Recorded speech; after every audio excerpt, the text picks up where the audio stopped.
Welcome to the Unstick Your Mind podcast on Mimika TV. Get ready to get unstuck, align with your true purpose, and unlock your God-given potential. I hadn't realized how to function at a normal speed. Like if you have to think of yourself in a car, most people are at a general speed limit. Like we ride about the speed limit, maybe a tiny little bit over, but we don't necessarily go on. Mine is more like zooming down the highway, then slam on the brakes, zooming down the highway. A lot of this sort of unuseful energy exerted in areas that I didn't need to. Well, especially as high achievers, right? When you know you have a goal and you are determined, you're not going to give up because you are going to keep going. Sometimes we don't see the speed bumps and the slow down signs. We just keep ramping over them. Just was functioning in adrenaline, constantly going from one crisis to another, and it's like, not reading the signs that, listen, you got to slow down, because I am definitely a fixer and I'm a doer. I will go until I fall over. Like I go into do mode and just focusing on the task, no matter how I feel. I'll push through pain. Like I have tremendous resilience, and I will just keep going, often to my own detriment. My husband says I have two gears, either full blast at 100 miles an hour or full stop when I fall over and crash. I do believe, life starts to teach us in smaller lessons, and the voice is quiet, but eventually it gets louder and louder until you can no longer hear it. The crisis with my elder child happened in the February, and literally 6 weeks later, my mother-in-law passed away from cancer. So this whole process of like, what do I do? What do I do? What do I do? What do I do? And then it's kind of like the straw that broke the camel's back. It had been brewing and brewing, and I wasn't listening to the signs. I had stomach issues and headaches, and constantly living off sugar and caffeine just to keep myself busy, going, and adrenaline. And I hadn't realized that. Now that I look back, I was on the point of adrenal fatigue. I just didn't realize that. But what really happened was, once I lost my mother-in-law, because her and I were very close from, I'd known her since a teenager. And she was a strong woman of faith. And I always think, well, God's got this. He's going to heal her. So how can this be anything else, right? And when she passed away, I had a crisis of faith. I had a crisis of mental, like, who am I and what the heck am I doing here? And what does this all mean? And I've never experienced physical grief like that before, where your whole body aches like you've just been in a wrestling match. I couldn't get out of bed for like at least 3 months. I just lived in my pajamas. I even couldn't have a conversation with my mom. My mom and my sister live in England, and I'd say, I'm sorry, I can't phone you. I'm going to have to text you, because every time I would try to talk, I just literally would be crying. I felt like, a blithering idiot, like, hold yourself together, girl. Normally you have this. And literally my body was like, sorry, you've reached saturation. You literally cannot. So my poor husband was like, what do I do with this? Men are fixers too. They're like, what do I do? How do I deal with this? So, but of course, the kids at the time didn't really know the internal struggle of it. They could tell that mom was sad and not very motivated. Like doing the dishes and the washing was a huge, just to get through the day of keeping my house up to date was a huge stretch. Physically, I just couldn't do it anymore. I couldn't serve my clients in the way that I wanted to, and had to cut back a lot of stuff that I was just like, even social media myself, I found that my brain kept getting like, oh, what's the next thing? What's the next thing? And I had to detox, take my foot off the pedal, off the gas, and start to really assess what's important to me. And I'd realized, I just was very emotional about this whole process, and it starts to make you question, what's the meaning of life, right? Talk about a huge, major steel wall, right, that gets thrown at you. And I just realized, this whole business has got to wait. Like, this isn't the reason why I'm doing this. This isn't fulfilling. Like, I cannot sacrifice my family for the sake of my goals. So I'd realized it was important that, I always have the saying that says women can have it all, but not at the same time. We have to realize that there's some things we have got to give, and sometimes it's a seasonal thing. Like, when you have toddlers and you're like, oh, I can't wait for them to be older. And then when they're a little older and preschool, oh, I can't wait for them to be house. We keep wishing away where we are because we're not happy with the status quo, especially when you're very goal orientated and you're constantly pushing for more. What I'd realized, I had life throw me smack in the face with having to stop and be present with where exactly I was. I've always been a very big journaler since I was a kid. Like, dear diary, so-and-so said such mean things to me. Like, I would always journal my thoughts, right? And through this whole process, I was just documenting things. And of course, I got into reading about neuroscience and the brain, and, behavioral modification and what medication does to your brain and whatever else, ADHD and how to parent that and what, the whole 9 yards. I just threw myself into learning as much as I possibly could to kind of figure out how to fix things. But throughout that whole process, there was a lot of things that started to shine a mirror up, and I'd realized a lot of my issues that I was having with my kids was a mirror of myself. For instance, anxiety. And I hadn't realized it at the time. I had just what some people call high functioning anxiety. I didn't even know there was a thing. I don't like labels, but whatever. We'll leave it at that. Through this whole process and writing things down, and I started to write down my thoughts and my feelings, I started to read it back and realize how, some of my thoughts were so petulant, like, really? Do you really talk to yourself like that? Like, seriously, honey, we need to rethink your inner thought process.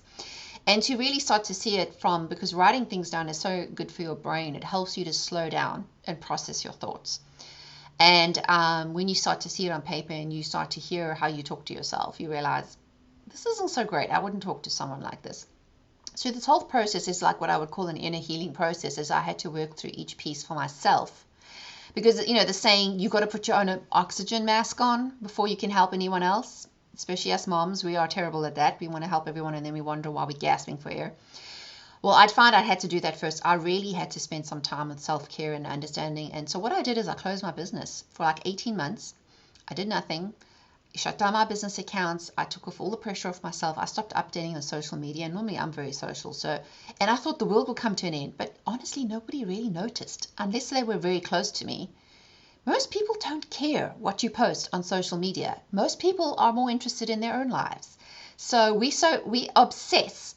Yeah, we obsess about trying to keep everyone entertained on our social feed when they don't actually care. So for me, I had to go back to the basics of celebrating tiny little wins. And this is actually a concept called Kaizen, is of little wins. It's actually known, and it's very important for the brain, especially when you are challenged with a lot of stress, is to slow things down to what I call micro decisions. Like, let me do a micro decision, see the result of that, celebrate that result, and feel like I've accomplished it. Like, I actually unpacked the dishwasher. Yay! Let's have a celebration. Now let's pack the dirty dishes. Now we got to get over that. Because some people can get immobilized by tiny little decisions, is because we've oversaturated ourselves with so many decisions, and our brain eventually just starts to shut down. So for me, I had to get it back down to the basics, and I had to listen to my body and say I needed to rest. The reason why I shut my business is I didn't even want to get emailed from people. I didn't even want to feel like I was on the clock, right? I didn't want to feel I had any obligations. I just needed to go AWOL for a while, where nobody had to know my business, because I'm not one for sharing everything in my breakfast on social. I'm very strategic what I share. And just to really respect my own personal space for my own self-care, because I'd realized I can't help others unless I help myself. And primarily, the first things first, I had to heal me in order to help my immediate family, because, without that support network, what's the point, right? So through that whole process, I just had to allow myself to go through the grieving process and process things. And eventually I got to a situation where I was feeling very sorry for myself. And this is one of those clear moments I've heard God talk to me. And he says, you need to take your eyes off yourself and go help someone else. And I was like, okay. And I signed myself up to my local church and started volunteering, doing stuff like I have a background in TV production and video and hosting and being on camera. So I was like, you know what? I'm just going to go in the back and do camera laying cables and helping people. Nobody knew who I was. They didn't know. I had like a 20-year-old boss. So this is the thing, is what lesson learned was that a lot of us can feel so fixated on our own problems that we start to we just get selfish. Is another, I can't put it any other way. We get so self-absorbed and selfish that we are not any good to anyone else. That really it is important to be able to take your mind off your own problems and to see other people who are less fortunate than you, and to provide value. Because part of what I was doing, and I didn't know it at the time, now that I look back, is I was retraining my brain to realize I had value. So by providing my skills, what I could do. And I always say, I look at, you look at stories in the Bible, you look at stories in the world. I call it the humbling. Every great person has to go through a humbling experience in order to be great. You cannot lead from a place of vanity or arrogance or pride, because eventually it comes back to bite you in the butt. If we look at, talking about faith, we look at Jesus had to humble himself in order to be used. Moses had to humble himself. He was technically raised as royal in the kingdom with the royal family. He had to humble himself and be a local shepherd. I mean, we see these things, a lot of these overnight success stories of people in the media. We think, oh, they just arrived. But you look back, most people who are passionately focused on doing something great and transforming lives have been through some kind of humbling experience, because there's something that happens is when you realize, I cannot do this on my own, because I have a problem with the word self-help. There's only so much self that you can help. It's great to understand that you want to help yourself, but there are limits to what you can do for yourself. This is why we need other people. This is why we need a support network. That's why, through this whole process, I really realized I needed help, and I had to put my pride aside and say, you need to get yourself back to ground zero and realize where your value is. And I had a 22-year-old who was my boss. So talk about the humbling, half my age. But I just had to faithfully show up, and for those 18 months or so that I did that, I was just saturated into doing one thing and focusing on where are the good things, what can I put in myself, and a lot of, spent a lot of time in self-development and reading, and really got hooked on this concept of coaching and what coaching means, like how, because I'm not a therapist, I don't come from a therapy background, but for me, I've always been fascinated about how brain and, behavioral analysis is one of my, I geek out and stuff like that, and neuroscience, like, ooh, this is how it works. Oh, that's so fascinating. So I really went on this quest to figure out how can I help my family and help others, because during this process of journaling, when my child was going through crisis and I was grieving, I'd realized I was writing content for a book. So in that process, I thought that I was just doing this for me, and I remember feeling like, you need to share this. And I was like, what? You want me to put that out there? Are you crazy? Like, why would I want people to know the junk in my trunk? But I'd realized when we've got experiences to share with people, and books are amazing testimonies and like thought pieces and mission pieces, if we can be brave enough to put ourselves out there, it is amazing how it helps other people go through the same thing. Are you ready to change your brain to change your life?